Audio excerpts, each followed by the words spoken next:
Peta dunia di ruang redaksi itu tidak pernah berubah.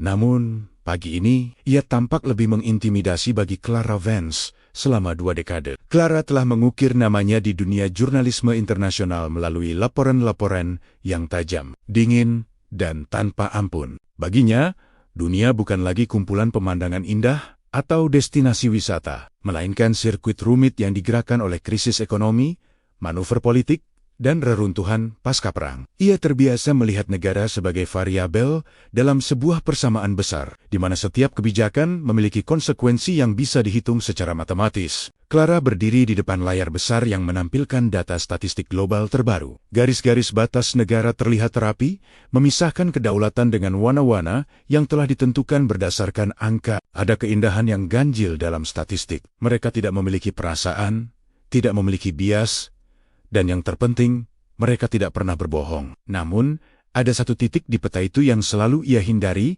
untuk dipandang terlalu lama sebuah negara kepulauan besar yang membentang di khatulistiwa. Selama 20 tahun, Clara telah membangun tembok yang sangat tinggi antara dirinya dan Indonesia. Nama itu bukan sekadar nama negara baginya. Itu adalah pemicu rasa sakit yang selama ini ia tekan ke dasar kesadaran. Baginya, Indonesia adalah ruang kosong yang membeku, sebuah tempat di mana waktu berhenti pada suatu malam hujan 2 dekade silam ketika ia kehilangan orang yang paling berarti dalam hidupnya. Tragedi itu bukan hanya merenggut nyawa, tetapi juga merampas objektivitasnya terhadap wilayah tersebut. Clara, kau sudah melihat data terbaru? Suara pimpinan redaksinya memecah keheningan. Clara tidak menoleh. Matanya masih terpaku pada gradasi warna di layar. Ia tahu apa yang akan datang. Sebagai jurnalis senior, ia memiliki insting yang jarang meleset tentang arah sebuah penugasan. Namun, kali ini, ada sesuatu yang berbeda dalam nada bicara atasannya, sesuatu yang lebih bersifat personal daripada sekadar mengejar berita breaking news. Di Mehanja, sebuah berkas tipis tergeletak dengan judul yang mencolok, Global Sentiment Analysis, The Rise of Indonesia. Clara merasakan sensasi dingin menjalar di tengkuknya. Ia telah meliput berbagai kebangkitan negara yang dulu diremehkan. Namun melihat nama Indonesia bersanding dengan kata sentimen positif global terasa seperti sebuah anomali yang tidak masuk akal. Ia mengambil berkas itu dengan ujung jari yang sedikit bergetar. Sebuah gerakan yang segera ia sembunyikan dengan keprofesionalan yang terlatih. Secara teknis tugasnya sederhana, memvalidasi mengapa dunia mulai dari tetangga terdekat hingga negara-negara di benua jauh memilih Indonesia sebagai negara yang paling mereka sukai. Namun bagi Clara, ini bukan sekadar tugas investigasi. Ini adalah undangan untuk kembali ke labirin masa lalu yang telah ia kunci rapat-rapat. Ia menatap kembali ke peta. Warna yang mewakili Indonesia di layar itu kini tampak lebih cerah, seolah-olah menantang kegelapan yang selama ini ia simpan di dalam hatinya. Clara tahu perjalanan ini tidak akan dimulai dengan paspor atau tiket pesawat, melainkan dengan kerelaan untuk menghadapi hantu-hantu yang telah ia pelihara selama 20 tahun. Peta itu mungkin dingin dan netral, tetapi hatinya tidak. Clara, masuklah. Suara pimpinan redaksi terdengar lebih rendah dari biasanya. Sebuah tanda bahwa pembicaraan ini tidak akan melibatkan hiruk pikuk berita harian yang melelahkan. Clara melangkah masuk ke ruangan yang didominasi aroma kopi tua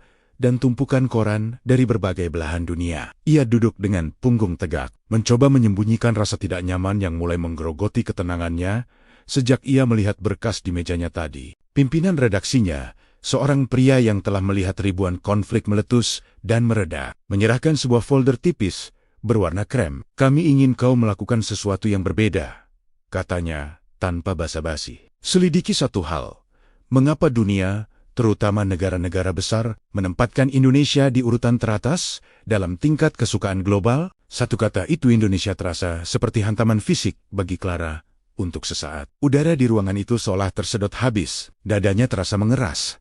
Sebuah reaksi fisik otomatis yang selalu muncul setiap kali nama negara itu disebut. Secara profesional, ia mengangguk patuh. Namun di balik tatapan matanya yang dingin, pikirannya sedang melakukan perjalanan kilat ke masa 2 dekade silam. Ingatannya tidak membawa pada pemandangan indah atau eksotisme tropis, melainkan pada sebuah jalanan basah di pedalaman Indonesia yang menjadi saksi bisu kecelakaan maut. Sejak malam tragis itu, Clara telah mematikan semua sensor emosinya terhadap Indonesia. Ia tidak membenci dengan suara keras. Ia membenci dengan cara menghapus. Ia menghindari setiap artikel, setiap diskusi, bahkan setiap aroma rempah yang mengingatkannya pada tanah yang telah merenggut nyawa orang terdekatnya. Kenapa saya? Saya, tanya Clara. Suaranya tetap datar, meski ada badai di kepalanya. Karena kau adalah jurnalis paling skeptis yang kami miliki.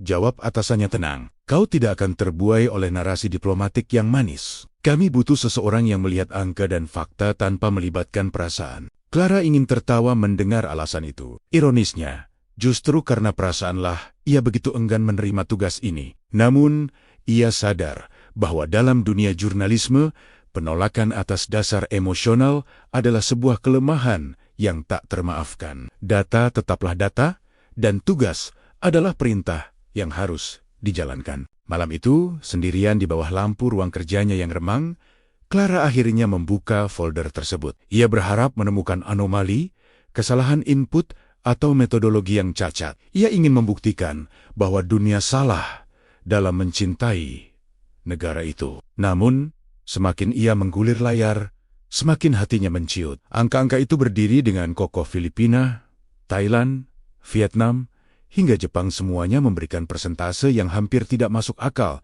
bagi seorang jurnalis yang terbiasa melihat dunia melalui kacamata konflik regional. Ada perlawanan hebat dalam dirinya. Sebuah suara kecil yang memperingatkannya bahwa tugas ini akan memaksanya menggali kembali kenangan yang sudah ia kubur rapi selama 20 tahun. Namun, di sisi lain, rasa ingin tahu profesionalnya suara yang telah menemaninya sepanjang karier mulai berbisik. Jika dunia melihat sesuatu yang begitu indah di sana, sesuatu yang selama ini ia tolak untuk lihat, maka ia harus tahu apa itu. Clara mengambil jaketnya, menutup laptopnya perlahan, dan bersiap untuk mendekat ke satu-satunya tempat yang ingin ia lupakan selamanya. Layar monitor di hadapan Clara Vance seolah memancarkan radiasi yang membakar matanya. Di tengah kesunyian apartemennya yang minimalis, ia terduduk menatap barisan angka yang menentang seluruh logika profesional yang ia bangun selama 2 dekade. Sebagai jurnalis, ia terbiasa dengan bahasa dingin statistik. Namun, data yang tersaji di hadapannya malam ini terasa begitu emosional. Seolah-olah angka-angka itu mencoba meneriakan sesuatu yang selama ini ia abaikan. Ia mulai membedah metodologi penelitian tersebut dengan ketelitian seorang jaksa. Ia memeriksa ukuran sampel, rentang usia responden, hingga kredibilitas lembaga yang merilis data tersebut. Ia berharap menemukan cacat, sebuah lubang yang bisa ia gunakan untuk meruntuhkan kredibilitas laporan ini. Namun, hasilnya nihil. Data ini valid. Filipina memimpin dengan angka 95%. Di bawahnya, Thailand mengekor dengan 94,8%, diikuti Vietnam dan India yang semuanya berada di atas angka 90%. Clara mention, dalam peta geopolitik yang ia pahami, wilayah Asia Tenggara seringkali diwarnai oleh persaingan regional dan gesekan batas negara. Namun, angka-angka ini menunjukkan sesuatu yang jauh melampaui diplomasi formal. Ini adalah sebuah pelukan kolektif. Ini tidak rasional.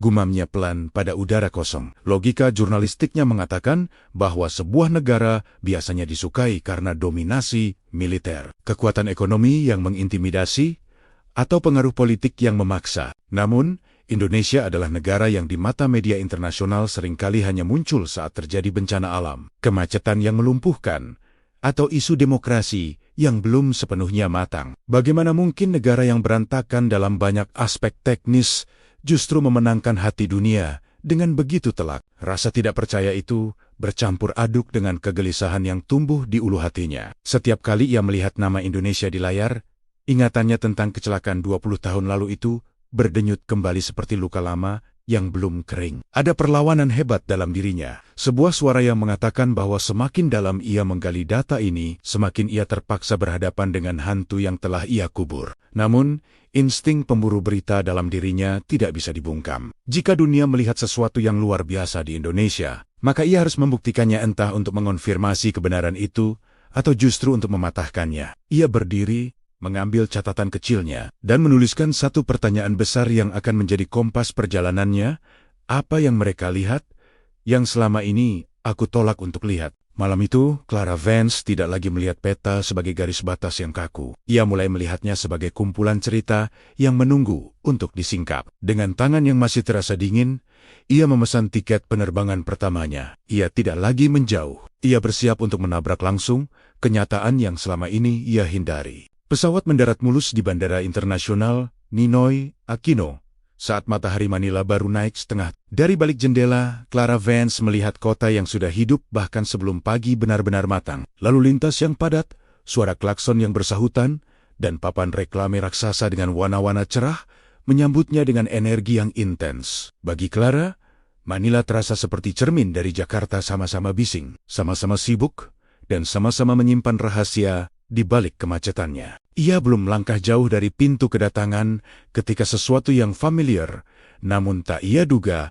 langsung menarik perhatiannya. Di dinding bandara, terpampang iklan kopi instan dari Indonesia. Tak jauh dari sana, poster mie instan bermerek Nusantara berdiri mencolok. Bahkan di toko bebas bea, rak kecil bertuliskan Products from Indonesia berdiri tegak tanpa rasa sungkan. Clara berhenti sejenak, mengamati bagaimana produk-produk itu berbaur secara alami dengan kehidupan warga lokal. Ia mengira ini hanyalah kebetulan atau strategi pemasaran yang agresif. Namun, ketika ia naik taksi menuju hotel, realitas itu meresap lebih dalam. Sopirnya, seorang pria paruh baya dengan senyum ramah, memutar lagu yang liriknya jelas berbahasa Indonesia. Melodi itu mengalun tenang di tengah hiruk-pikuk jalanan Manila yang semrawut. Lagu, apa itu? Tanya Clara, berusaha menjaga nadanya tetap netral dan profesional. Band Indonesia, Mam, jawab sopir itu dengan nada bangga yang tulus. Istri saya suka sekali, katanya. Liriknya jujur. Kata jujur itu tertinggal di kepala Clara lebih lama dari yang ia duga. Dalam dunia jurnalismenya, kejujuran adalah komoditas langka yang seringkali dikubur oleh kepentingan politik. Namun di sini, di dalam sebuah taksi tua di Manila, kejujuran ditemukan dalam sebuah melodi dari negara yang selama ini ia jauhi. Hari itu, Manila seolah sedang berbicara tentang Indonesia tanpa diminta. Di kafe hotel, ia mendengar dua pegawai muda berdiskusi antusias tentang drama televisi Indonesia. Di kios kecil pinggir jalan, seorang penjual menyebut Indonesia sebagai contoh negara yang memiliki masa depan cerah, namun tetap mempertahankan sisi manusiawinya. Clara mencatat semuanya. Angka 95% yang ia lihat di layar komputer di London kini mulai menampakkan wujudnya, bukan dalam bentuk dokumen diplomatik, melainkan dalam pilihan musik, selera makanan, dan percakapan santai di sudut kota. Indonesia tidak sedang menjajah secara fisik atau ekonomi, tetapi ia sedang hadir di hati masyarakat Filipina. Clara menyadari bahwa penyelidikannya baru saja dimulai, dan tembok pertahanannya mulai merasakan getaran pertama. Pertemuan itu terjadi di sebuah kedai kopi kecil yang terhimpit di antara gedung-gedung tua di kawasan Intramuros. Di sana, Clara Vance bertemu dengan Mateo, seorang mahasiswa tingkat akhir jurusan hubungan internasional yang memiliki tatapan mata tajam namun tenang. Mateo adalah representasi dari generasi baru Filipina. Mereka yang tidak lagi melihat dunia hanya melalui kacamata bantuan ekonomi, melainkan melalui rasa hormat terhadap identitas. Clara membuka buku catatannya, mencoba memulai dengan pertanyaan-pertanyaan teknis tentang geopolitik. Namun, Mateo hanya tersenyum tipis, seolah tahu bahwa data yang dicari Clara tidak akan ditemukan dalam angka-angka ekspor-impor. Anda bertanya, mengapa kami mencintai Indonesia? Mateo memulai pembicaraan sambil menyesap kopinya. Bagi kami, Indonesia bukan sekadar tetangga. Mereka adalah simbol dari apa yang mungkin terjadi jika sebuah negara berkembang berani berdiri tegak tanpa harus menjadi replika dari Barat. Clara menggernit, tapi secara ekonomi, banyak negara lain yang lebih dominan. Secara politik, mereka juga punya banyak kerumitan internal. Mengapa angka kesukaan di sini mencapai 95%? Mateo terdiam sejenak, memandang keramaian di luar jendela. Karena Indonesia terasa nyata, Clara, di dunia yang semakin artifisial, di mana pengaruh seringkali dibeli dengan utang atau tekanan militer, Indonesia masuk ke rumah rama-rama kami melalui budaya dan kesamaan rasa. Kami melihat mereka tumbuh, kami melihat mereka jatuh, dan kami melihat mereka bangkit kembali dengan cara yang sangat manusiawi. Ia kemudian menceritakan bagaimana produk-produk Indonesia, musik, hingga gaya hidup masyarakatnya meresap ke dalam keseharian warga Manila. Bagi Mateo dan rekan-rekannya, Indonesia adalah pemberi harapan. Jika Indonesia dengan ribuan pulau dan keberagamannya yang rumit bisa bersatu dan mulai berbicara di panggung dunia dengan suara yang mandiri, maka Filipina pun bisa melakukannya. Ada sebuah rasa persaudaraan yang tak terucapkan. Lanjut Matteo. Saat kami melihat Indonesia, kami tidak merasa sedang melihat sebuah ancaman atau sebuah entitas yang jauh. Kami melihat diri kami sendiri yang lebih berani. Itulah alasan mengapa angka itu begitu tinggi. Kami tidak hanya menyukai mereka, kami terinspirasi oleh mereka. Clara tertegun. Penjelasan Matteo meruntuhkan teori jurnalistiknya yang dingin. Selama ini, ia menganggap pengaruh sebuah negara hanya bisa diukur melalui hard power. Namun, di Manila, ia menemukan hard power kekuatan. Ada rasa kagum yang tumbuh dari kesamaan nasib dan keberanian untuk tetap menjadi diri sendiri di tengah arus globalisasi yang menyeragamkan segalanya. Dialog dengan Matteo meninggalkan lubang kecil di dinding skeptisisme Clara.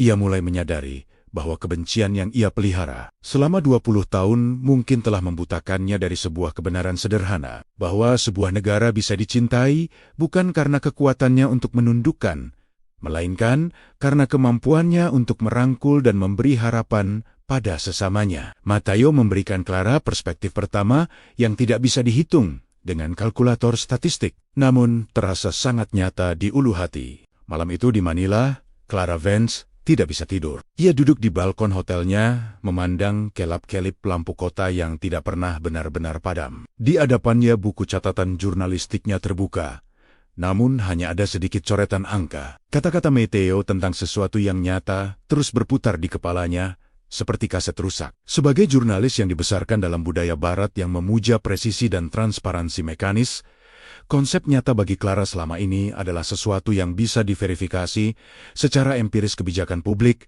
pertumbuhan PDB, atau indeks kebebasan pers. Namun, apa yang ia temukan di lapangan mulai mengaburkan definisi itu. Ia teringat bagaimana Matteo berbicara tentang Indonesia dengan binar mata yang tidak bisa dipalsukan oleh data statistik manapun. Clara mulai menyadari bahwa bagi masyarakat di luar sana, nyata bukan berarti sempurna. Justru, ketidaksempurnaan itulah yang membuat Indonesia terasa dekat. Dunia sudah lelah dengan citra negara-negara adidaya yang tampil begitu steril, dingin, dan seringkali terasa penuh kepura-puraan dalam diplomasi mereka. Indonesia, dalam pengamatan Clara, yang mulai melunak, menawarkan sesuatu yang berbeda. Sebuah kemanusiaan yang berantakan namun hangat. Ia melihat bagaimana budaya Indonesia masuk ke Filipina bukan melalui kampanye politik yang mahal, melainkan melalui rasa makanan yang mengingatkan mereka pada rumah, atau melalui lirik lagu yang menyentuh kegelisahan yang sama. Ini adalah bentuk pengaruh yang tidak memerlukan paksaan. Clara menuliskan satu paragraf dalam catatannya.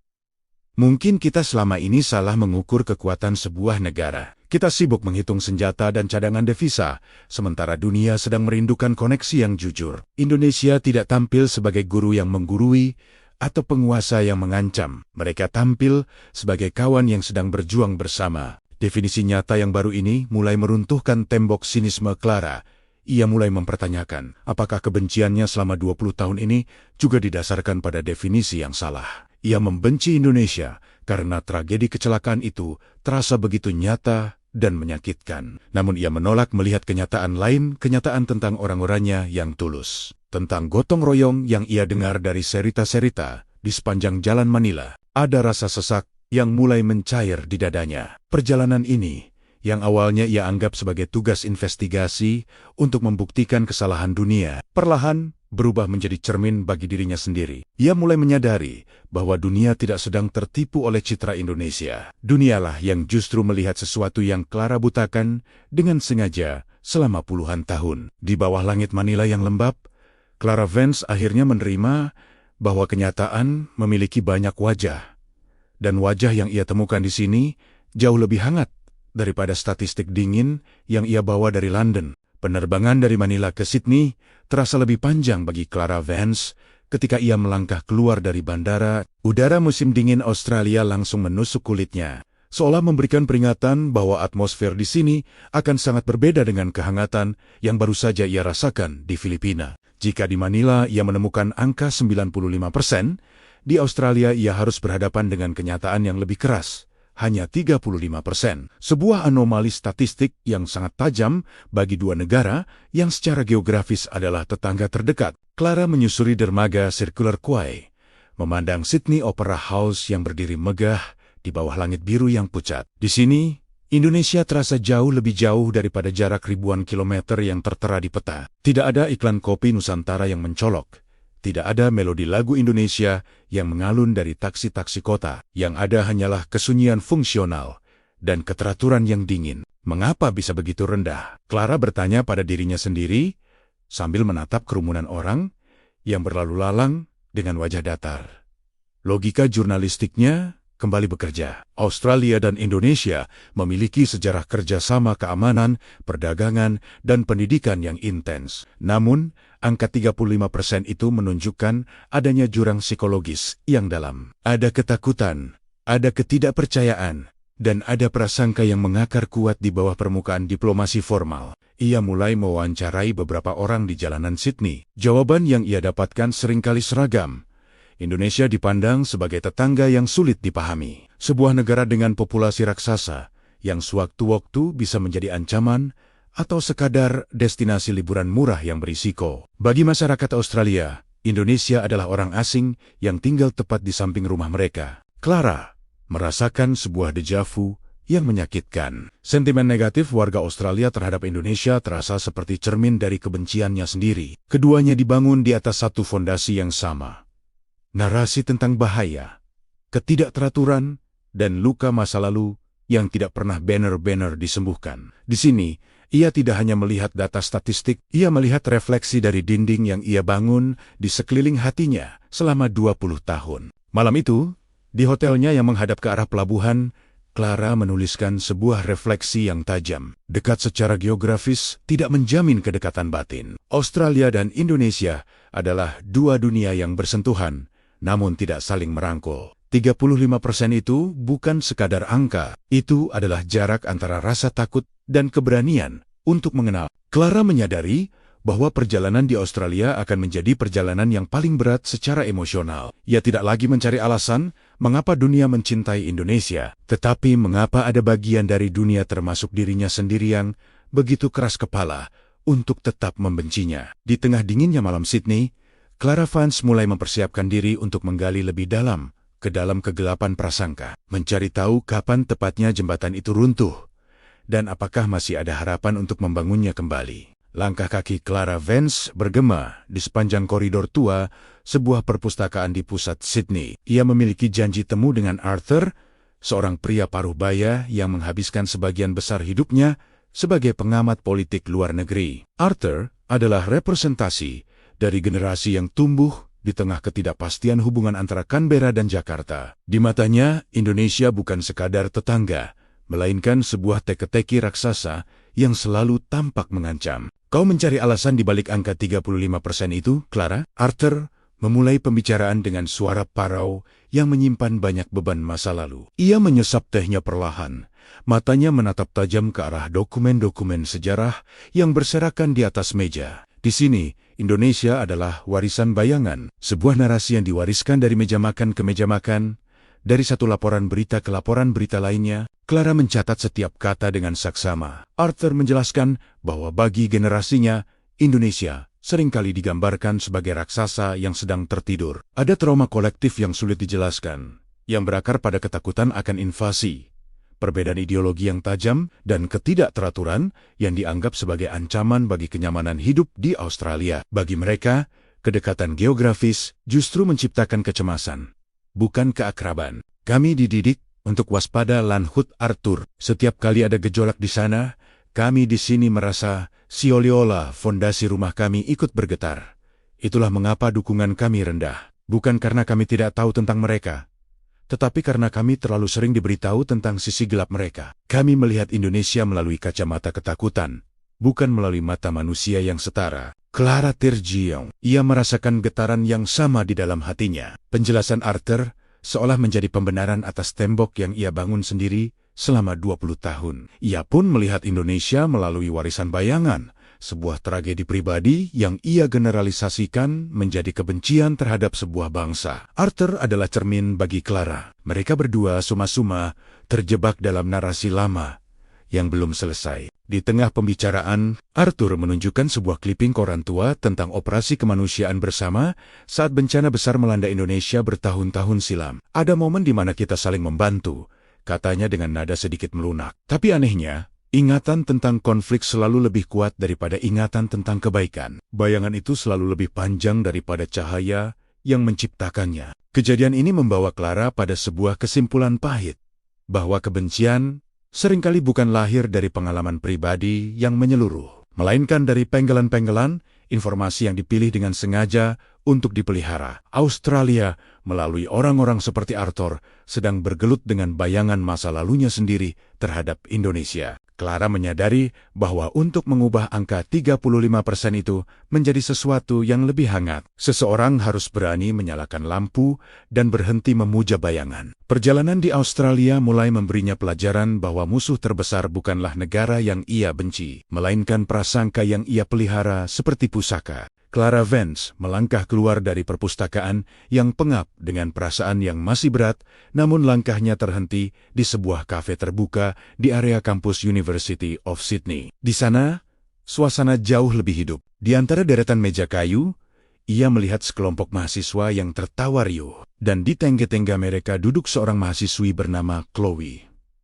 Chloe tidak terlihat seperti profil warga Australia yang digambarkan Arthur. Ia mengenakan pin kecil bendera merah putih di tasnya dan sesekali terdengar menyelipkan kosakata bahasa Indonesia dalam percakapannya. Clara mendekat dan memperkenalkan diri. Ketika ditanya tentang pandangannya terhadap Indonesia, mata Chloe berbinar sebuah kontras yang tajam dengan tatapan Arthur yang lelah. Bagi kami, generasi yang tumbuh dengan internet dan akses informasi yang tanpa batas, Indonesia bukan lagi bayangan yang menakutkan, ujar Chloe dengan nada yakin. Indonesia adalah masa depan kami. Chloe menceritakan bagaimana ia dan teman-temannya melihat Indonesia sebagai pusat kreativitas baru di Asia Tenggara. Mereka tidak lagi terpaku pada narasi konflik masa lalu yang sering digaungkan oleh media arus utama atau generasi tua. Bagi Chloe, Indonesia adalah tentang startup teknologi yang menjamur, musisi indie yang jenius, dan gerakan lingkungan yang progresif di Bali. Generasi ayah saya mungkin melihat ancaman, tapi kami melihat peluang untuk berteman, lanjut Chloe.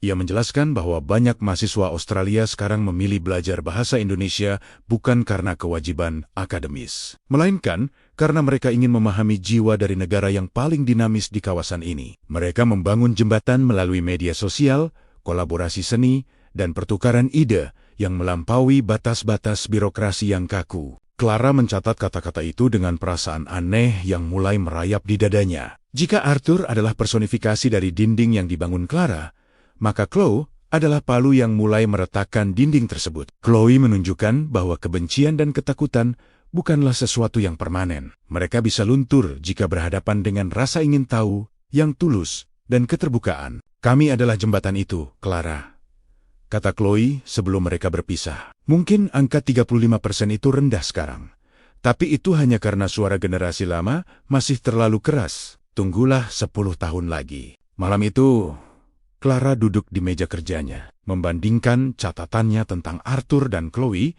ia menyadari bahwa Australia sedang berada di persimpangan jalan antara ketakutan masa lalu dan harapan masa depan. Perbedaan sudut pandang antara dua generasi ini memberinya sebuah pelajaran penting, bahwa sebuah negara tidak didefinisikan oleh satu cerita saja. Indonesia yang ia benci mungkin hanyalah satu fragmen dari masa lalu yang kini mulai digantikan oleh realitas baru yang jauh lebih cerah di mata orang-orang seperti Chloe.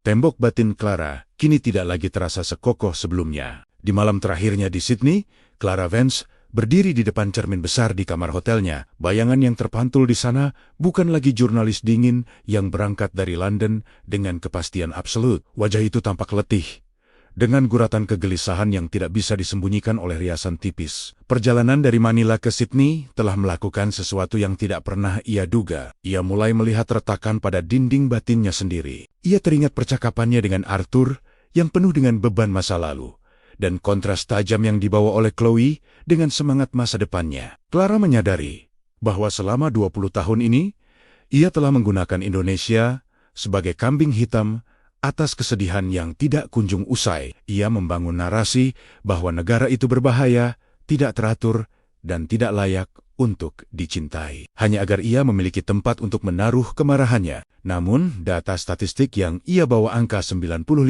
di Filipina dan 35% di Australia kini terasa seperti cermin yang retak. Retakan itu memaksanya melihat kenyataan dalam potenggen-potenggen yang lebih jujur. Australia, dengan segala keraguannya, sebenarnya sedang mencerminkan ketakutan Clara sendiri. Sementara Filipina mencerminkan apa yang selama ini hilang dari hidup. Clara, kemampuan untuk melihat harapan di tengah kekacauan. Siapa yang sebenarnya sedang berbohong? Bisiknya pada bayangannya sendiri. Dunia yang mencintai Indonesia, atau aku yang memaksakan kebencian ini? Clara mengambil buku catatan kecilnya. Ia tidak lagi menulis tentang kebijakan luar negeri atau analisis ekonomi. Ia mulai menulis tentang perasaannya sendiri. Ia menyadari bahwa selama ini ia tidak sedang melakukan investigasi jurnalistik. Ia sedang melakukan pelarian. Investigasi ini, yang awalnya dimaksudkan untuk membedah sebuah negara, perlahan-lahan mulai membedah jiwanya sendiri. Kesimpulan di Australia memberinya pemahaman pahit, namun penting. Prasangka adalah penjara yang paling rapat, dan kuncinya ada pada keberanian untuk mengakui bahwa kita bisa saja salah. Retakan di cermin itu tidak bisa diperbaiki. Dan mungkin memang seharusnya begitu. Karena melalui retakan itulah cahaya mulai masuk. Clara tahu babak berikutnya di Eropa tidak akan lebih mudah, namun ia kini berangkat dengan satu beban yang mulai terlepas. Ia bukan lagi jurnalis yang mencari kesalahan. Ia adalah manusia yang mulai mencari kebenaran. Betapapun menyakitkannya itu, Eropa menyambut Clara Vance dengan keanggunan yang melankolis. Di Madrid, matahari musim panas menggantung rendah di atas Plaza Mayor, membasuh bangunan-bangunan bersejarah dengan warna keemasan yang hangat. Clara duduk di sebuah kafe terbuka, memperhatikan ritme hidup masyarakat Spanyol yang terasa kontras dengan kecepatan obsesif London atau ketegangan fungsional Sydney. Di sini, hidup tampaknya tidak diukur dari seberapa cepat seseorang bergerak, melainkan dari seberapa berkualitas interaksi yang terjalin. Ia datang ke Madrid untuk memahami mengapa sebuah negara di jantung Eropa yang memiliki sejarah kolonial dan kebanggaan budaya yang begitu besar memberikan tempat istimewa bagi Indonesia dalam persepsi mereka. Data menunjukkan bahwa masyarakat Spanyol melihat Indonesia bukan melalui kacamata ekonomi makro, melainkan melalui resonansi nilai-nilai kemanusiaan yang serupa. Clara bertemu dengan Diego, seorang pria paruh baya yang telah bekerja sebagai pengemudi taksi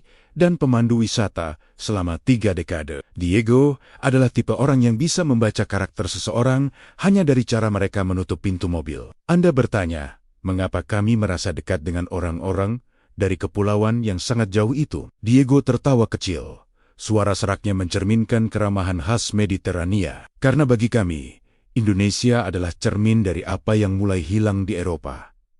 Kehangatan keluarga yang tanpa syarat. Diego bercerita tentang pengalamannya membawa turis dari Indonesia. Ia tidak berbicara tentang uang tip yang mereka berikan, melainkan tentang bagaimana mereka memperlakukan satu sama lain. Mereka datang dalam rombongan besar kakek, nenek, anak, hingga cucu. Mereka tertawa bersama, saling menjaga, dan yang paling penting, mereka selalu memperlakukan saya seperti bagian dari rombongan itu, bukan sekadar pelayan. Ada sebuah keramah tamahan organik yang tidak bisa Anda pelajari dari buku panduan wisata. Bagi Diego dan banyak warga Madrid lainnya, Indonesia mewakili sebuah nilai yang mereka sebut sebagai familia dan komunidad. Di tengah modernitas Eropa yang semakin individualis, di mana panti jompo semakin penuh dan percakapan di meja makan semakin sunyi oleh gangguan gawai, Indonesia muncul sebagai pengingat tentang pentingnya koneksi manusia. Mereka melihat orang Indonesia sebagai bangsa yang memiliki kekayaan batin, sesuatu yang tidak bisa diukur dengan PDB,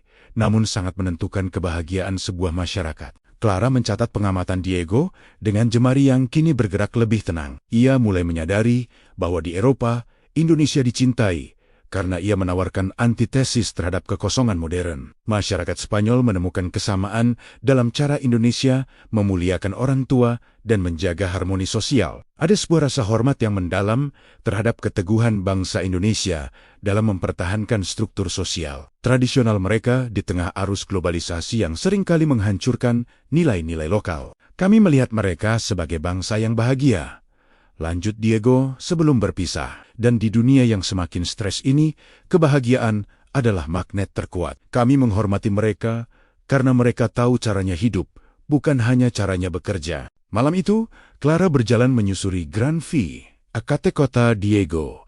Tentang kekayaan batin terus terngiang. Ia mulai membandingkan dirinya sendiri dengan gambaran keluarga Indonesia yang diceritakan Diego selama 20 tahun. Ia telah hidup dalam kesendirian yang ia sebut sebagai kemandirian profesional. Namun, di Madrid, ia mulai melihat bahwa kemandirian itu sebenarnya adalah bentuk isolasi yang ia bangun sebagai pertahanan dari rasa sakit. Indonesia, di mata masyarakat Spanyol, bukan sekadar nama di peta atau tujuan wisata eksotis di Bali. Indonesia adalah sebuah standar moral tentang bagaimana manusia seharusnya berinteraksi. Mereka melihat Indonesia sebagai cermin yang memantulkan nilai-nilai yang mereka dambakan. Ketulusan, kesabaran, dan kegembiraan yang sederhana. Bagi Clara, ini bukan lagi sekadar investigasi tentang persepsi global. Ini adalah tamparan lembut yang menyadarkannya bahwa mungkin selama ini ia telah mengejar indikator kesuksesan yang salah. Di bawah langit Madrid yang bertabur bintang, Clara Vance mulai belajar bahwa kekuatan sejati sebuah bangsa tidak terletak pada seberapa banyak mereka menguasai dunia, tetapi pada seberapa banyak mereka mampu menyentuh sisi manusiawi dari dunia tersebut. Meninggalkan Madrid, Clara Vance melanjutkan perjalanannya menuju jantung peradaban klasik, Roma. Kota ini adalah sebuah paradoks yang hidup reruntuhan kuno, yang megah berdiri berdampingan dengan hiruk-pikuk kehidupan modern yang tak kenal lelah. Di Roma, sejarah bukan hanya sesuatu yang dibaca di buku, melainkan sesuatu yang dihirup melalui udara yang berdebu. Namun, tujuan Clara bukan untuk mengagumi Colosseum, melainkan untuk bertemu dengan Dr. Lorenzo, seorang sosiolog senior yang telah menghabiskan bertahan-tahan meneliti pola perilaku masyarakat di negara-negara berkembang. Pertemuan mereka berlangsung di sebuah perpustakaan tua yang menghadap ke sungai Tiber. Dr. Lorenzo adalah pria dengan gestur yang ekspresif, tipikal intelektual Italia yang melihat dunia sebagai panggung besar interaksi sosial. Ketika Clara menyodorkan data tentang tingkat kepercayaan dan kesukaan masyarakat Eropa terhadap Indonesia, Lorenzo tersenyum penuh arti. Clara, di Italia, kami memiliki sejarah panjang tentang komunitas, buka Dr. Lorenzo dengan suara berat. Namun, seiring berjalannya waktu, institusi mulai menggantikan peran manusia. Kami memiliki asuransi untuk segalanya, sistem negara untuk setiap masalah. Tapi kami kehilangan sesuatu yang sangat mendasar, tangan yang terulur tanpa perlu diminta. Itulah yang kami lihat pada Indonesia. Kami menyebutnya solidaritas. Mereka menyebutnya gotong royong. Clara mengerutkan kening, mencoba mencerna istilah itu dalam konteks sosiologi modern. Apakah itu hanya sekadar kerja bakti membersihkan lingkungan? Tanya Clara, masih dengan nada skeptis khas jurnalisnya. Jauh lebih dalam dari itu, bantah Lorenzo. Gotong royong adalah sebuah struktur atomik dari masyarakat Indonesia. Itu adalah sebuah jaminan sosial yang tidak tertulis dalam hukum negara, namun hidup dalam nadi setiap individu. Kami di Eropa sangat terkesan dan sedikit iri melihat bagaimana masyarakat Indonesia menghadapi krisis. Ketika bencana melanda, mereka tidak hanya menunggu instruksi dari pusat. Mereka bergerak secara organik. Tetangga membantu tetangga, orang asing membantu orang asing, seolah-olah mereka adalah satu tubuh besar. Lorenzo kemudian menceritakan pengamatannya saat terjadi bencana alam besar di Indonesia beberapa tahun lalu. Ia melihat bagaimana orang-orang yang kehilangan rumah justru masih bisa berbagi sisa makanan mereka dengan relawan. Bagi masyarakat Roma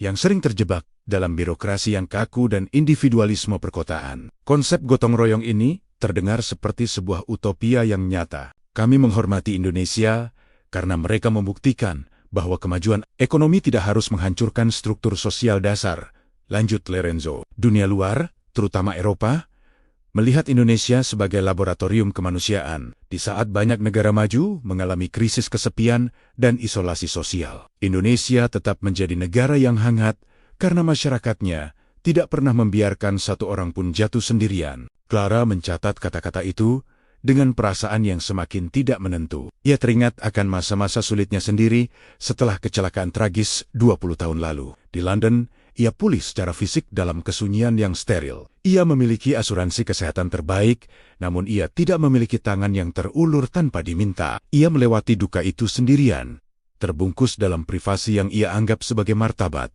namun sebenarnya adalah penjara emosional. Malam itu, sambil berjalan menyusuri jalanan berbatu di Trastevere, Clara memandang kerumunan orang di restoran-restoran terbuka. Ia mulai memahami bahwa kekaguman Eropa terhadap Indonesia bukan karena kecanggihan teknologi atau kekuatan politik, melainkan karena kemampuan bangsa itu untuk mempertahankan lem sosial yang merekatkan mereka. Indonesia dicintai karena ia adalah pengingat bagi dunia bahwa manusia adalah makhluk komunal, bukan mesin yang bekerja sendiri-sendiri. Definisi gotong royong bagi Clara kini bukan lagi sekadar istilah eksotis dari negeri tropis. Itu adalah sebuah kritik tajam terhadap cara hidupnya selama ini. Ia menyadari bahwa tembok yang ia bangun untuk melindungi dirinya dari rasa sakit juga telah menghalanginya untuk merasakan dukungan dari orang lain. Di Roma, kota yang dibangun di atas fondasi kebersamaan masa lalu, Clara Vance mulai belajar bahwa menjadi kuat bukan berarti tidak membutuhkan siapapun. Justru, kekuatan sejati sebuah bangsa dan seorang manusia terletak pada seberapa berani mereka saling mengandalkan satu sama lain. Perjalanan Clara Vance berlanjut ke arah utara, menuju Stockholm, di mana langit kelabu memantul di atas perairan yang tenang dan dingin. Di sini, di Swedia, negara yang sering dianggap sebagai standar emas demokrasi global, Clara mencari jawaban atas kekaguman masyarakat Nordik terhadap Indonesia. Ia kemudian meneruskan perjalanannya ke Berlin, kota yang pernah terbelah namun kini menjadi simbol persatuan dan ketegasan di jantung Eropa. Di Stockholm, Clara bertemu dengan para peneliti di sebuah institut demokrasi terkemuka. Mereka tidak berbicara tentang keramah tamahan atau makanan, melainkan tentang sebuah fenomena yang mereka sebut sebagai ketahanan demokratis yang inklusif. Dari kacamata mereka,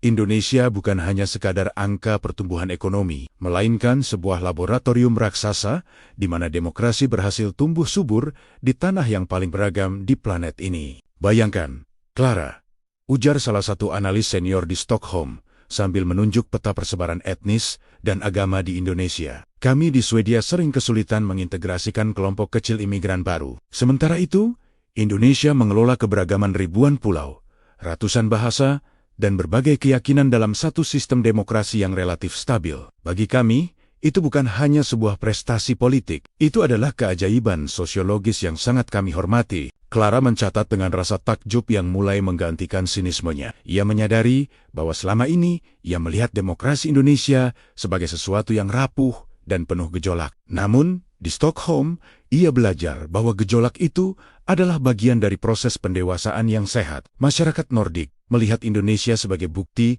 bahwa demokrasi bukanlah milik Barat semata, melainkan nilai universal yang bisa diadaptasi dengan kearifan lokal. Perjalanan berlanjut ke Berlin. Di sebuah kafe di dekat Brandenburg Gate, Clara berdiskusi dengan seorang jurnalis politik Jerman yang telah lama mengamati transisi kekuasaan di Asia.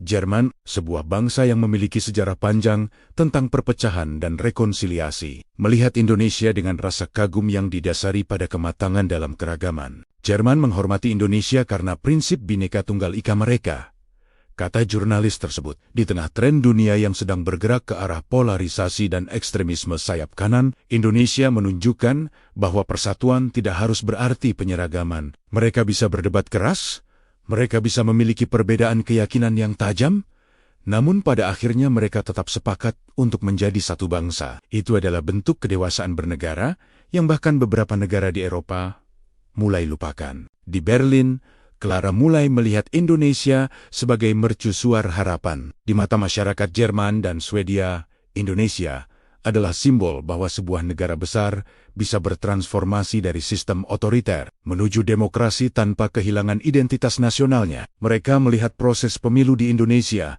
yang kolosal bukan sebagai ancaman ketidakstabilan, melainkan sebagai perayaan kedaulatan rakyat yang patut dicontoh. Clara duduk sendirian di sebuah taman di Berlin, merenungkan catatan-catatannya. Ia menyadari sebuah pola. Semakin jauh ia pergi ke utara, semakin dalam rasa hormat yang ia temukan terhadap integritas sistemik Indonesia. Kebencian Clara yang selama ini ia dasarkan pada pandangan bahwa Indonesia adalah negara yang kacau mulai runtuh. Ia kini melihat bahwa kekacauan yang ia persepsikan sebenarnya adalah kebisingan dari mesin demokrasi yang sedang bekerja keras membangun masa depan. Eropa Utara dan Tengah memberinya pelajaran tentang rasa hormat yang intelektual. Mereka mencintai Indonesia bukan karena emosi semata, tetapi karena pengakuan tulus atas keberhasilan Indonesia dalam menjaga harmoni di tengah keberagaman yang mustahil. Bagi Clara, hal ini mengubah pandangannya tentang kekuatan sebuah negara. Kekuatan sejati bukan terletak pada kendali penuh dari atas ke bawah, melainkan pada kemampuan sebuah bangsa untuk tetap bersatu meskipun setiap bagian di dalamnya berbeda. Di bawah langit Berlin yang dingin, Clara Banthe mulai merasakan hangatnya rasa hormat terhadap sebuah negara yang dulu ia remehkan sebagai bangsa yang tidak akan pernah bisa dewasa. Di sebuah kereta cepat yang membelah daratan Eropa menuju destinasi berikutnya, Clara Vance duduk terdiam menatap pemandangan yang melesat di balik jendela. Di pangkuannya, buku catatan jurnalistik yang biasanya penuh dengan tabel data dan kutipan teknis, kini mulai dipenuhi dengan refleksi personal yang lebih menyerupai sebuah memoir daripada laporan berita. Perjalanan dari Madrid, Roma, hingga Berlin telah melakukan sesuatu yang radikal pada cara pandangnya. Ia bukan lagi jurnalis yang sama dengan yang berangkat dari London beberapa minggu lalu. Selama 2 dekade, gaya kerja Clara didefinisikan oleh jarak. Ia selalu percaya bahwa untuk menjadi jurnalis yang objektif, seseorang harus berdiri di luar lingkaran emosi. Ia melihat dunia melalui lensa yang dingin, membedah masalah seperti seorang ahli bedah yang tidak boleh merasakan sakitnya pasien. Namun, di Eropa, metode itu mulai terasa usang dan tidak memadai. Ia menyadari bahwa angka 95% di Filipina atau kekaguman para intelektual di Stockholm tidak bisa dipahami hanya dengan logika. Fenomena itu harus dirasakan dengan empati. Transformasi Clara dimulai dari cara ia mendengarkan. Jika dulu ia selalu memotong pembicaraan narasumber untuk mengejar poin-poin statistik, kini ia membiarkan keheningan mengambil ruang dalam wawancaranya. Ia mulai memperhatikan binar mata Diego saat berbicara tentang keluarga atau getaran suara DR Lorenzo saat menjelaskan tentang solidaritas sosial. Ia menyadari bahwa kebenaran tentang Indonesia tidak terletak pada apa yang tertulis di dokumen diplomatik, melainkan pada apa yang dirasakan oleh orang-orang di seluruh dunia ketika mereka berinteraksi dengan identitas bangsa tersebut. Aku telah menghabiskan 20 tahun mencoba membuktikan bahwa Indonesia adalah sebuah kesalahan, tulis Clara dalam catatannya. Namun, dunia justru menggunakan Indonesia sebagai standar untuk memperbaiki kesalahan mereka sendiri. Rasa benci yang selama ini menjadi bahan bakar profesionalismenya kini mulai kehabisan daya. Kebencian itu terasa berat, melelahkan, dan yang paling mengejutkan, terasa tidak relevan. Ia mulai melihat bahwa duka pribadinya telah memenjarakannya dalam sebuah terowongan sempit, di mana ia hanya bisa melihat kegelapan masa lalu tanpa menyadari bahwa di luar sana, dunia telah bergerak maju menuju rekonsiliasi. Indonesia yang ia benci adalah Indonesia yang ia ciptakan dari luka-lukanya sendiri, bukan Indonesia yang sebenarnya ada di hadapan mata dunia. Perubahan ini juga terlihat pada gaya bahasanya. Tulisan-tulisannya mulai kehilangan nada sinis yang selama ini menjadi ciri khasnya. Ia mulai berani menggunakan kata-kata seperti kehangatan, ketulusan, dan harapan, kosakata yang dulu ia anggap terlalu lembek untuk seorang jurnalis senior. Ia tidak lagi sekadar mengejar angka presisi, melainkan mengejar makna yang tersembunyi di balik angka-angka tersebut.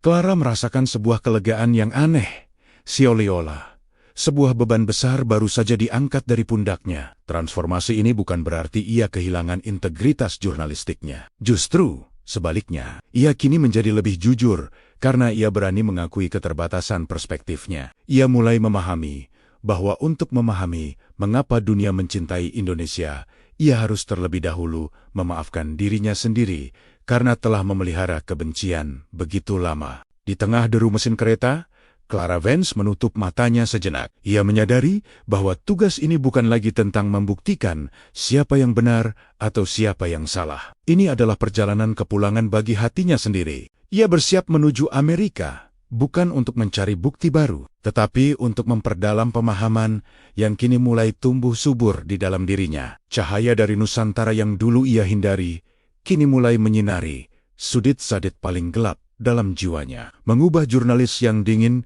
menjadi seorang pengamat yang mulai belajar untuk mencintai kenyataan kembali. Penerbangan lintas Atlantik membawa Clara Vance menuju Washington DC, pusat saraf politik dunia. Di sini, arsitektur neoklasik yang megah dan koridor-koridor kekuasaan di Capitol Hill memberikan atmosfer yang sangat berbeda dari kehangatan Madrid atau romantisme Roma.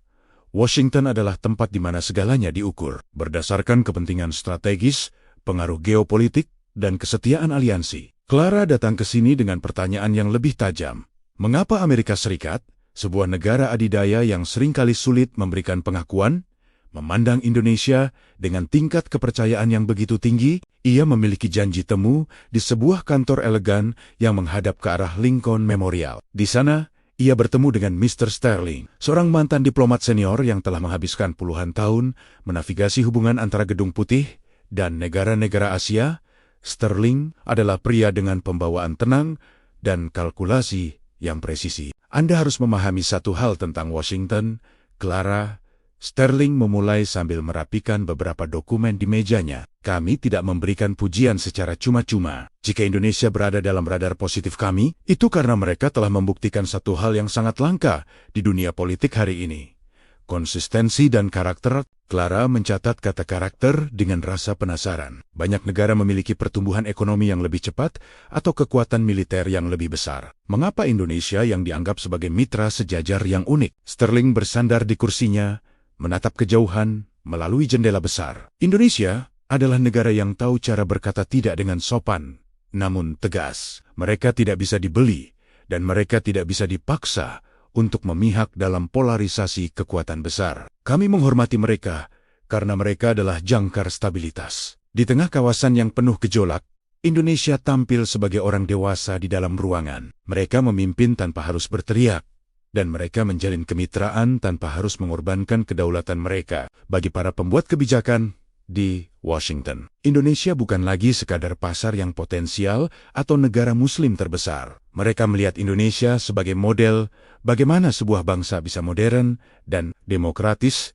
tanpa kehilangan akar identitasnya. Sterling menjelaskan bahwa kepercayaan Amerika terhadap Indonesia didasarkan pada rekam jejak Indonesia dalam diplomasi perdamaian dan kemampuan mereka untuk menjadi jembatan antara peradaban yang berbeda. Kami melihat mereka sebagai mitra yang setara karena mereka datang ke meja perundingan dengan harga diri. Lanjut Sterling, mereka tidak datang sebagai pemintu minta bantuan. Mereka datang sebagai penyedia solusi. Itulah yang membuat angka kepercayaan di sini tetap stabil, meskipun kepemimpinan di Washington berganti-ganti. Indonesia telah melampaui sekadar hubungan transaksional. Mereka telah menjadi hubungan yang substansial. Clara merenungkan kata-kata Sterling. Ia mulai menyadari bahwa harga diri sebuah bangsa adalah modal diplomasi yang paling kuat. Selama ini, ia menganggap posisi Bibi Zaktif Indonesia sebagai bentuk ketidakteraturan atau keraguan-raguan. Namun, di Washington, ia melihatnya dari sudut pandang yang sangat berbeda.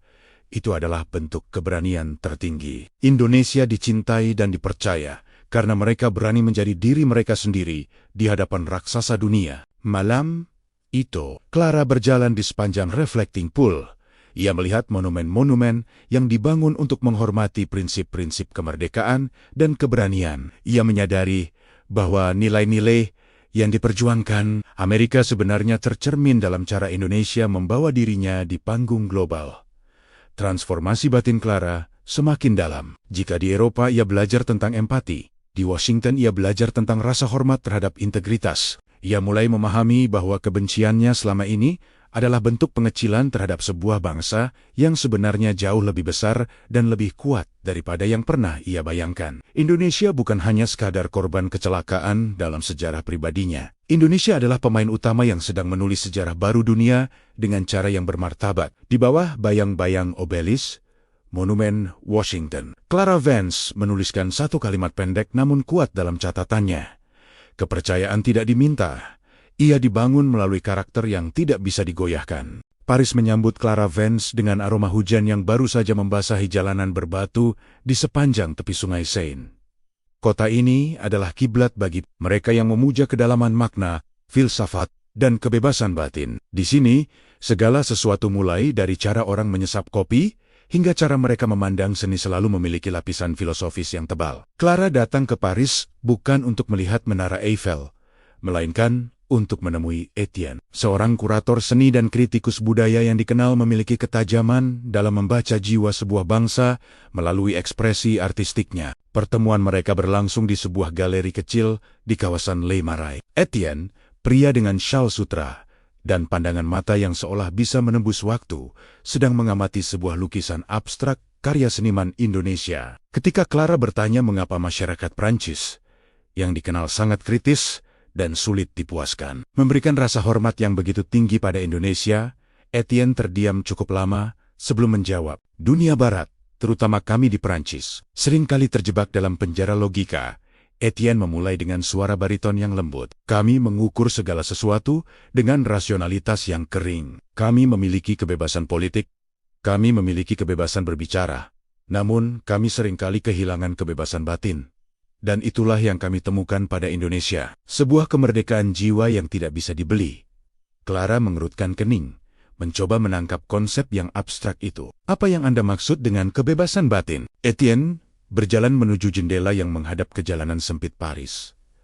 Lihatlah orang-orang di luar sana. Clara, mereka terlihat sibuk dengan pikiran mereka sendiri. Di Indonesia, kami melihat bangsa yang memiliki kedalaman spiritual yang alami. Bagi masyarakat Prancis, Indonesia bukan sekadar Bali atau eksotisme tropis. Indonesia adalah sebuah antitesis terhadap kekosongan eksistensial modernitas. Kami mengagumi bagaimana orang Indonesia bisa tetap tenang di tengah badai. Bagaimana mereka bisa menemukan kebahagiaan dalam hal-hal kecil. Dan bagaimana mereka mempertahankan spiritualitas mereka tanpa harus menjadi kolot. Bagi Etienne dan para intelektual Paris, Indonesia adalah simbol dari modernitas yang memiliki jiwa. Mereka melihat seniman, penulis, dan musisi Indonesia memiliki kemampuan unik untuk menyatukan tradisi kuno dengan visi masa depan. Di mata Prancis, Indonesia adalah negara yang paling berhasil menjaga makna di tengah dunia yang semakin dangkal dan transaksional. Rasa kagum ini bukan didasarkan pada kekuatan ekonomi, melainkan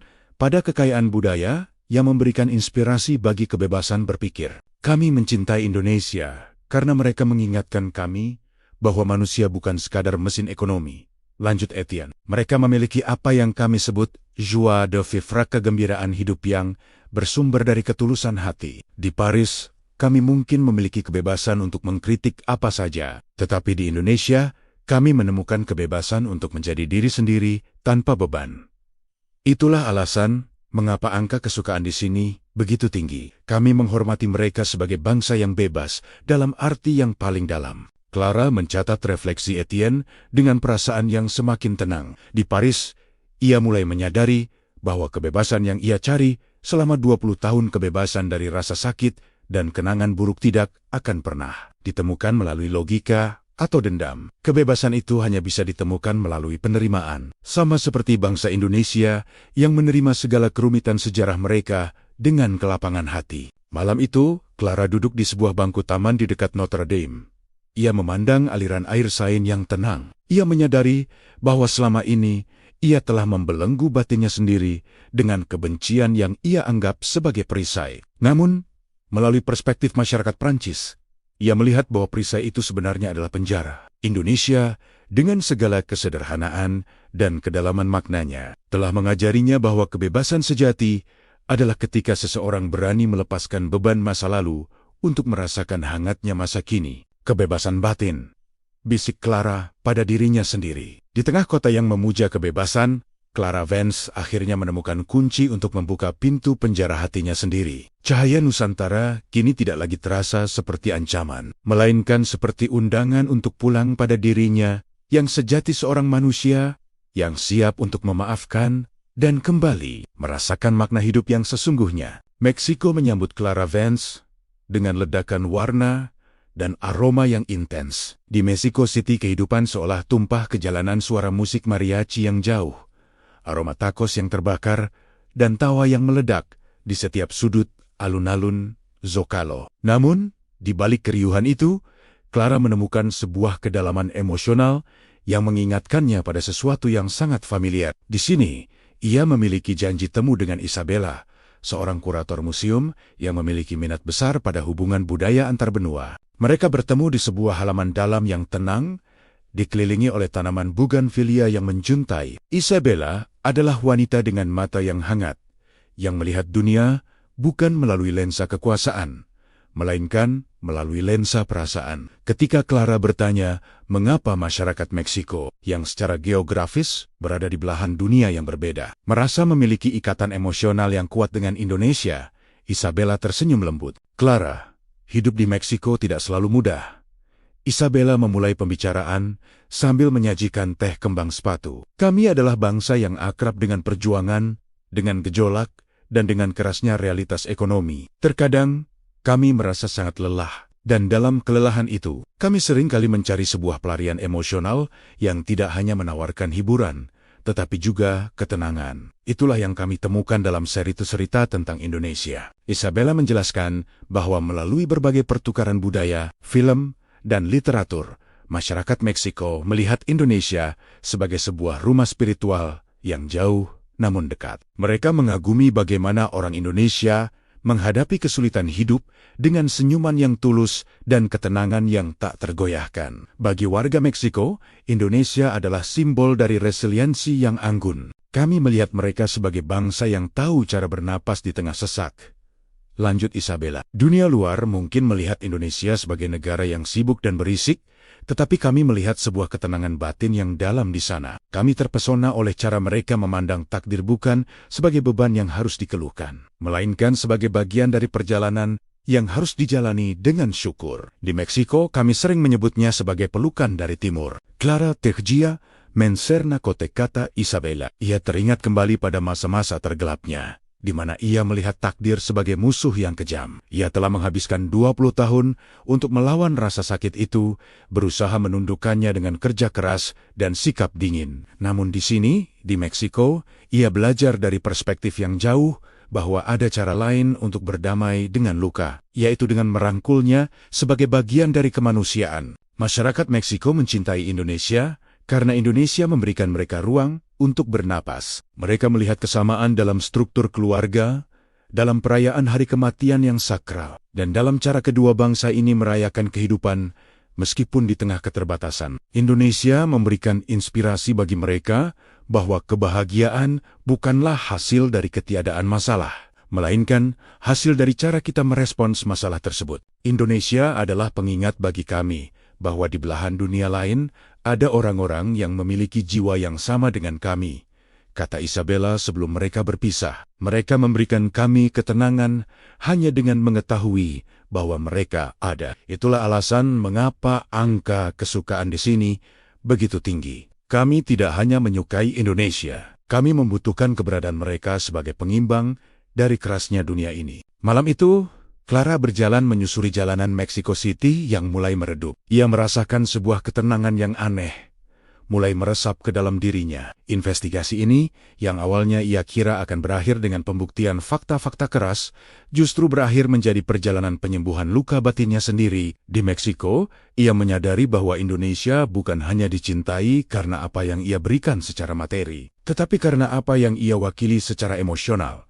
Sebuah harapan bahwa manusia bisa tetap hangat, tetap tulus, dan tetap tenang meskipun dunia di sekelilingnya sedang berguncang. Clara Vance kini mengerti bahwa perjalanannya hampir mencapai puncaknya. Ia telah melihat harapan di Filipina, jembatan baru di Australia, rasa hormat di Eropa, kepercayaan di Amerika, dan kini ketenangan di Meksiko. Semua kepingan itu mulai membentuk satu gambar yang utuh di kepalanya. Ia tidak lagi melihat Indonesia dengan mata seorang pembenci. Ia mulai melihatnya dengan mata seorang pengembara yang akhirnya menemukan arah pulang. Satu negara terakhir menantinya, Jepang, di mana rahasia terbesar dari perjalanannya ini akan terungkap. Tokyo menyambut Clara Vance dengan keteraturan yang nyaris sempurna. Di stasiun Shinjuku, ribuan orang bergerak seperti arus sungai yang teratur cepat, efisien, namun hening. Jepang adalah negara yang memuja disiplin, harmoni, dan rasa hormat yang mendalam terhadap tradisi. Namun, di balik fasad teknologi tinggi dan neon yang berkedip, Clara menemukan data yang paling mengejutkan dalam seluruh investigasinya. Jepang adalah salah satu negara dengan tingkat kesukaan dan kepercayaan tertinggi terhadap Indonesia. Untuk memahami fenomena ini, Clara pergi ke sebuah distrik tenang di pinggiran Tokyo untuk menemui Kaito, seorang pensiunan insinyur yang pernah menghabiskan 10 tahun bekerja di berbagai proyek infrastruktur di pulau-pulau terpencil Indonesia. Kaito menyambutnya di sebuah ruangan beralaskan tatami, di mana aroma teh hijau segar mengisi udara. Di Jepang, kami memiliki konsep Kizuna. Kaito memulai dengan suara lembut namun berwibawa. Artinya adalah ikatan batin yang tak terpisahkan. Bagi banyak orang Jepang, terutama mereka yang pernah bersentuhan langsung dengan tanah Anda, Indonesia bukan sekadar mitra dagang. Kami menyebutnya persaudaraan batin. Clara mengerutkan kening. Persaudaraan, Jepang dan Indonesia memiliki sejarah yang sangat kompleks dan terkadang kelam.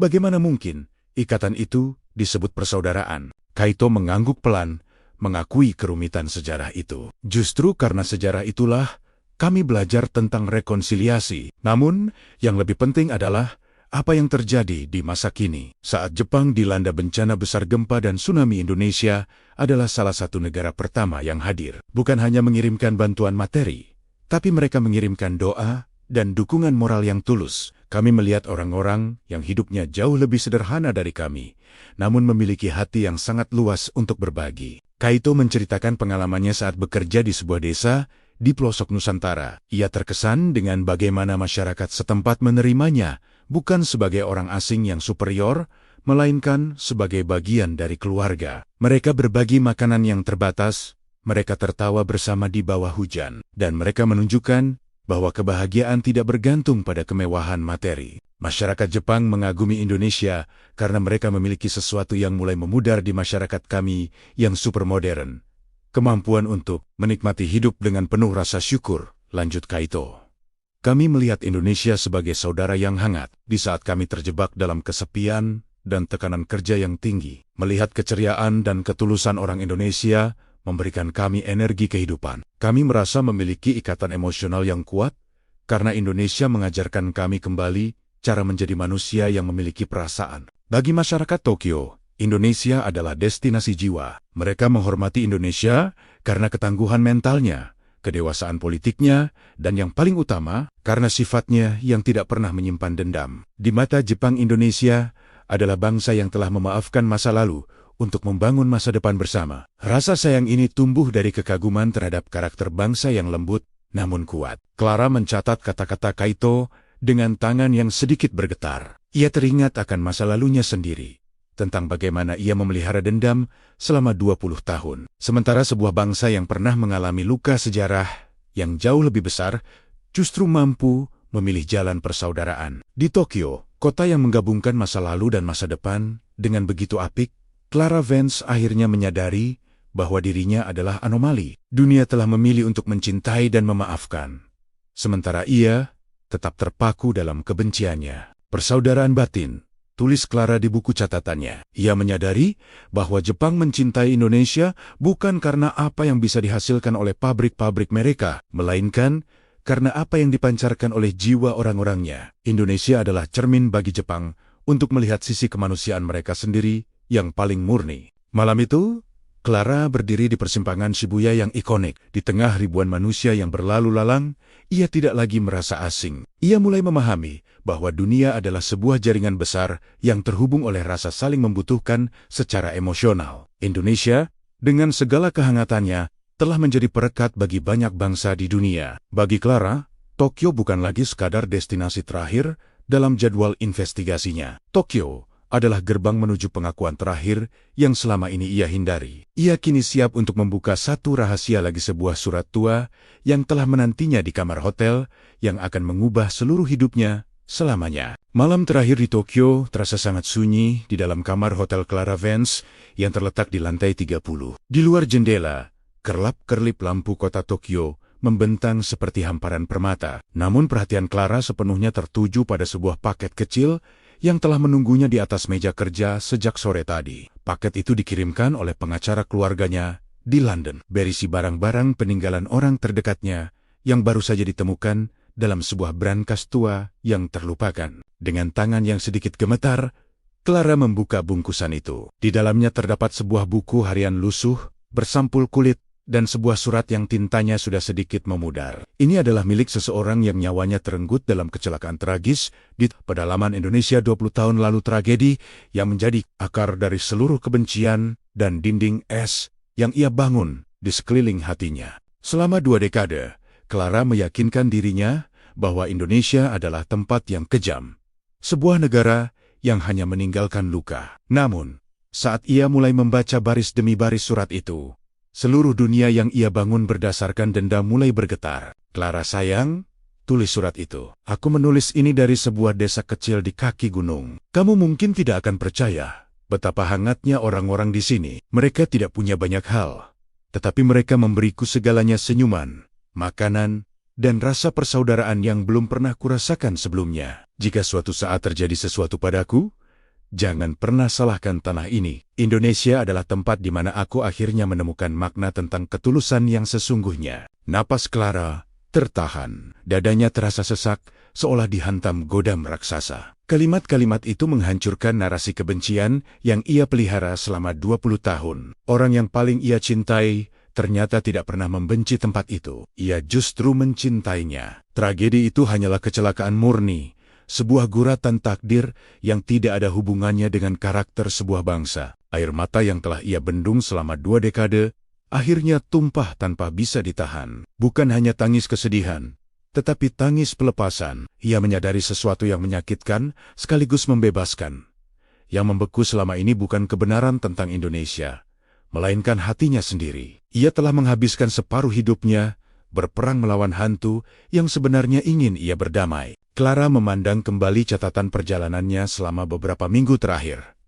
Ia kini mengerti sepenuhnya. Indonesia dicintai oleh Filipina karena memberikan harapan, dipahami oleh Australia melalui keberanian generasi barunya, dihormati oleh Eropa karena ketahanan demokrasinya, dipercaya oleh Amerika karena integritas karakternya, dikagumi oleh Prancis karena kedalaman maknanya, dipeluk oleh Meksiko karena ketenangan batinnya, dan disayangi oleh Jepang karena ikatan persaudaraan yang tulus. Semua benang merah itu kini menyatu dalam satu kata: kemanusiaan.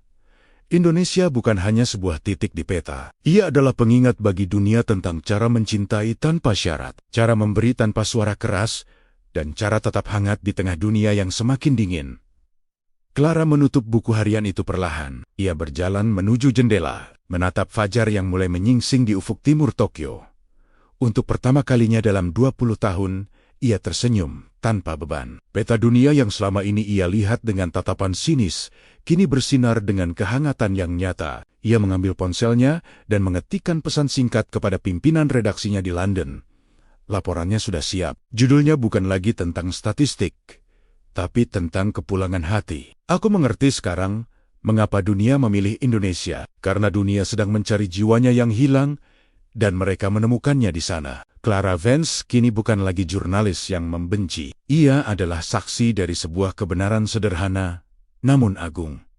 Bahwa di bawah segala perbedaan politik dan jarak geografis, kita semua terhubung oleh detak jantung yang sama. Dan Indonesia, dengan segala kerendah hatiannya, telah mengajarkan dunia cara untuk kembali menjadi manusia.